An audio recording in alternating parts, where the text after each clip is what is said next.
अहिल्यानगरमध्ये थरारक उलगडा, सासऱ्याचा खून करून मृतदेह जाळला। अहिल्यानगर जिल्ह्यातील कर्जत तालुक्यातील मिरजगाव येथे सासऱ्याचा खून करून पुरावा नष्ट करणाऱ्या आरोपींना स्थानिक गुन्हे शाखेने अटक केली आहे। मिळालेल्या माहितीनुसार बापू आनंदा गाढवे हे काही दिवसांपासून बेपत्ता होते।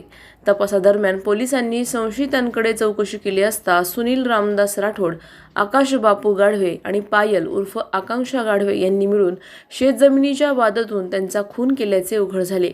आरोपींनी गळा आवळून खून केल्यानंतर मृतदेह जाळून पुरावा नष्ट करण्याचा प्रयत्न केल्याची कबुली दिली आहे।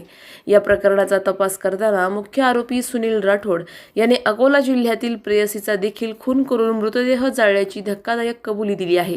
ही कारवाई पोलीस अधीक्षक सोमनाथ घारगे यांच्या मार्गदर्शनाखाली स्थानिक गुन्हे शाखेचे पोलीस निरीक्षक किरण कुमार कबाडी यांच्या पथकाने केली आहे। पुढील तपास मिरजगाव पोलीस ठाणे करत आहे। प्रतिनिधी जाकीर शेख, अहिल्यानगर। अधिक माहितीसाठी स्टार इंडिया 1 न्यूज पाहत रहा। चॅनलला सबस्क्राइब करा आणि अशाच अपडेट्ससाठी बेल आयकॉन दाबा।